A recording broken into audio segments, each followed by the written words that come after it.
एक बेटी की माँ क्या खुलकर रो भी नहीं सकती? सब लोग फूट फूट कर रोने लगे।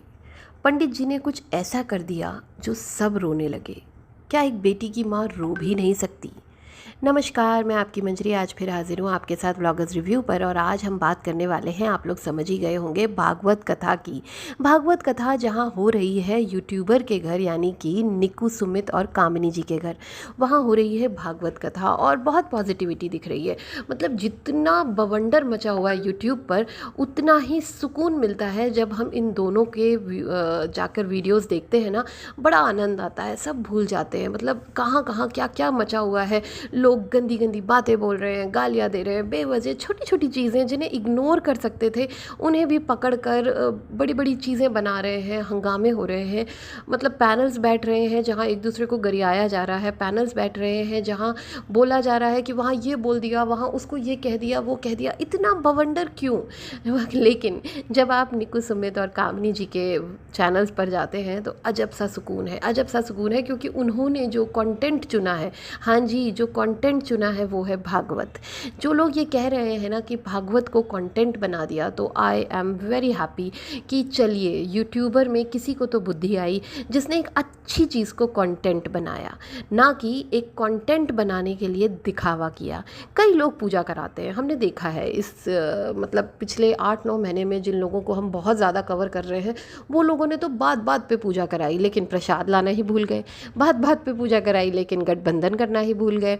5-6 दिन का, मतलब 5 दिवसीय शादी का अरे वो करा दिया, दिखावे के लिए मेहंदी कर ली, बहुत कुछ कर लिया, लेकिन वहाँ पे कोई ट्रेडिशनल एथिक्स और ट्रेडिशन नहीं दिखा। अगर हम निक्कू, सुमित और कामिनी जी के घर के व्लॉग्स देख रहे हैं अभी, तो पूरी तरह से बहुत सुकून मिल रहा है, क्योंकि वो भागवत करा रहे हैं। भागवत जो कि सर्वोत्तम कथा होती है, सर्वोत्तम कथा में आती है। भागवत पुराण कलिकाल में सभी पुराणों में सर्वाधिक आदरणीय पुराण में से एक है।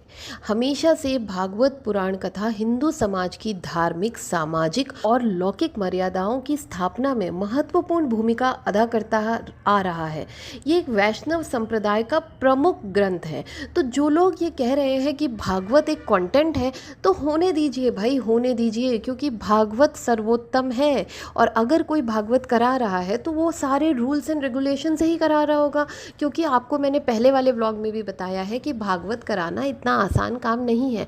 लोग एक लड़की की शादी करते हैं ना तो थक जाते हैं, यहाँ पर एक नहीं, समझ लीजिए 100 लड़कियों की शादियों बराबर खर्चा और 100 लड़कियों की शादी बराबर काम। इतना काम होता है क्योंकि बहुत कुछ मैनेज करना होता है।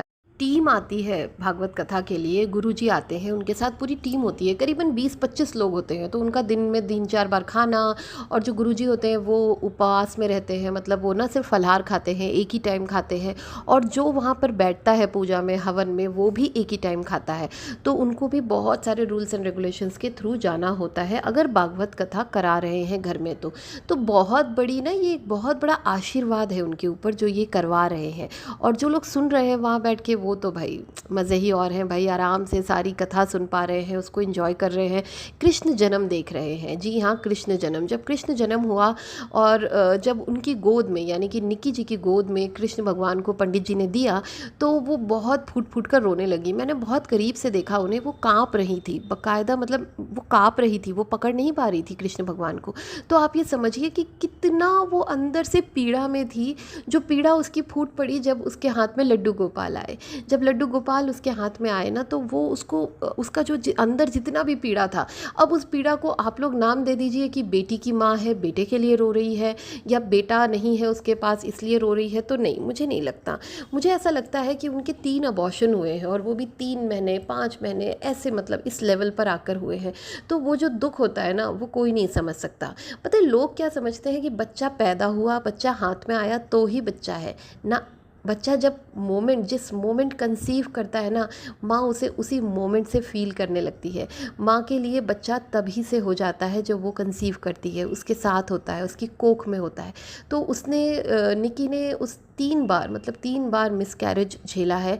और मतलब 5वें महीने में, चौथे महीने में जाकर मिसकैरेज होना बहुत बहुत पेनफुल भी होता है हेल्थ वाइज, और बहुत तकलीफ़ भी होती है मेंटली। सुकून नहीं होता है दिमाग में, क्योंकि दिमाग ये सोच चुका होता है कि मेरा बच्चा आ रहा है, मेरा बच्चा मेरे सामने आने वाला है, बस 3-4 महीने और, बस 5 महीने और। एक एक दिन गिनता है, एक माँ बाप, घर वाले, दादा दादी, नाना नानी, हर कोई एक एक दिन गिनता है कि अब आ जाएगा, अब आ जाएगा, ये डिलीवरी डेट है। हर पल इंतज़ार करते हैं उस बच्चे का। और जब मिसकैरेज हो जाता है तो बहुतों का दिल टूटता है, लेकिन जो सबसे ज़्यादा दिल टूटता है ना, वो माँ का और पिता का। माँ शारीरिक पीड़ा भी झेलती है और मानसिक पीड़ा भी, और पिता शारीरिक पीड़ा तो नहीं झेलता लेकिन मानसिक पीड़ा ज़रूर झेलता है, क्योंकि कहीं ना कहीं माँ के कोख में बच्चा होता है और पिता के दिमाग में बच्चा होता है। इस बात को समझने हुए सब लोग जानते। निक्की जी को इसलिए ट्रोल किया जा रहा है कि निक्की और सुमित रो रहे थे तो वो दिखावे के लिए, कंटेंट के लिए या व्यूज़ के लिए रो रहे थे। नहीं नहीं नहीं, मुझे नहीं ऐसा फील हुआ। जो जो दर्द होता है ना माँ का, वो मैंने महसूस किया है। इन यूट्यूबर्स में अगर मैं देखूँ तो मैंने स्वाति की आंखों में महसूस किया है, उनकी बिटिया रानी की जब तबीयत ख़राब हुई उसको देखकर मैंने इनकी आंखों में महसूस किया है। इनका दर्द मैंने तब भी देखा है जब इनका अबॉर्शन हुआ था, मिसकैरेज हुआ था। तो यस, देखिए, इन चीज़ों को हम कंटेंट नहीं बोल सकते। इस आप समझिए, जहाँ पर दिखावा होता है ना, वो दिख जाता है, वो दिख जाता है कि आपने घर में पूजा रखी, आपने मेकअप कर लिया, आपने खूब नए नए कपड़े पहन लिए, खूब सज लिए, मेकअप वाली से हेयर स्टाइल करवा लिया, सब करवा लिया, और आप प्रसाद बनाना ही भूल गए भगवान के लिए। तो वो दिखता है कि आप कंटेंट के लिए कर रहे हो, है ना। और यहाँ पर क्या है, यहाँ पर ये पूरा एक आयोजन है, ये बहुत बड़ा आयोजन है। It's not one man show, ये एक आदमी का नहीं है, ये पूरा परिवार एकजुट है। और एक चीज़ आप लोग देखिए कि इनकी इतनी बड़ी कंट्रोवर्सी हुई थी, इतनी बड़ी कंट्रोवर्सी, उसके बाद इन लोगों ने जो अपने में चेंजेस लाया, एक दूसरे के लिए प्यार लाया। जैसे कामनी जी उनकी माँ को चुप करा रही थी, कैसे कामनी जी इनको किस करके इनको महसूस करा रही थी कि चुप हो जाओ, रो नहीं। उस चीज़ के लिए मतलब देख कर लग रहा था कि इनके फैमिली में बॉन्डिंग है। और ये बॉन्डिंग पता है क्यों आई है इनके परिवार में? मुझे लगता है इसलिए आई है क्योंकि इनके माँ बाप बहुत समझदार हैं। उन्होंने बच्चों में प्यार रखा है, उन्होंने एक बॉन्डिंग दी है बच्चों को, और उसे बरकरार रखा है बहुओं में भी, उनके बच्चों में भी। वो जिस तरह से दोनों बच्चों को इक्वल प्यार देते हैं, दोनों बहुओं को इक्वल प्यार देते हैं, बहुत अच्छे से घर में सब चीज़ें होती हैं मैनेज। आप इनके डेली व्लॉग्स भी देखिए, अच्छा महसूस होता है, और इनको व्यूज़ भी अच्छे आ रहे हैं। तो आप समझिए कि आपके व्यूअर्स जो हैं उन्हें भी चीज़ें अच्छी लगती हैं, पॉजिटिव चीज़ें। उन्हें भी भगवान को अच्छे से आप पूजा करो, अर्चना करो, अच्छी अच्छी किताबें पढ़ो, जैसे भागवत हो रही है, अच्छे अच्छे प्रवचन सुनो, तो अच्छा लगता है। व्यूअर्स को अच्छी चीज़ें अच्छी लगती हैं। कुछ व्यूअर्स हैं जिन्हें लड़ाई अच्छी लगती है, वो क्या करते हैं, इधर कुछ कमेंट करते हैं, उधर कुछ कमेंट करते हैं, लड़ाई लगाते हैं, और फिर झगड़े होते हैं, और फिर वही मज़े लेते हैं। तो कुछ होते हैं, लेकिन अच्छे व्यूअर्स भी हैं, अच्छे सब्सक्राइबर्स भी होते हैं जो इन्जॉय करते हैं पॉजिटिविटी को।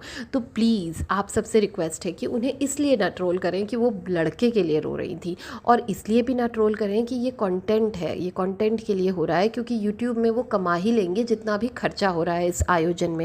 तो मुझे नहीं लगता यूट्यूब से कितना ही कमा लेगी, इस आयोजन में अथाह खर्चा होता है। आप देख लीजिए हर आदमी किस तरह से एक एक पंडित को हर बात पे पैसे दे रहा है, कृष्ण जन्म से हर चीज़ पे, है ना। तो खर्चा बहुत है, पर कमाई उतनी नहीं। लेकिन मेन मैटर ये है कि वो कमाई के लिए कर ही नहीं रहे हैं। हो सकता है उनकी मन्नत हो, क्योंकि वो सास ससुर नहीं बैठ रहे हैं पूजा में, उनकी जो छोटी बहू बेटा है यानी निक्कू और सुमित बैठ रहे हैं। तो हो सकता है उनकी कोई मन्नत हो सकता है कोई मनौती हो कि ये लोग बैठेंगे पूजा में। अगर आप लोगों को मेरा ये व्लॉग पसंद आया हो तो प्लीज़ लाइक कर दीजिएगा, और अगर नए हैं इस चैनल पर तो सब्सक्राइब ज़रूर कर दीजिएगा, और अगर हाइप का बटन दिखे तो हाइप भी दे दीजिएगा, और लाइव में ज़रूर आइएगा। मिलते हैं 2:30 बजे लाइव में। Thank you, bye bye, take care.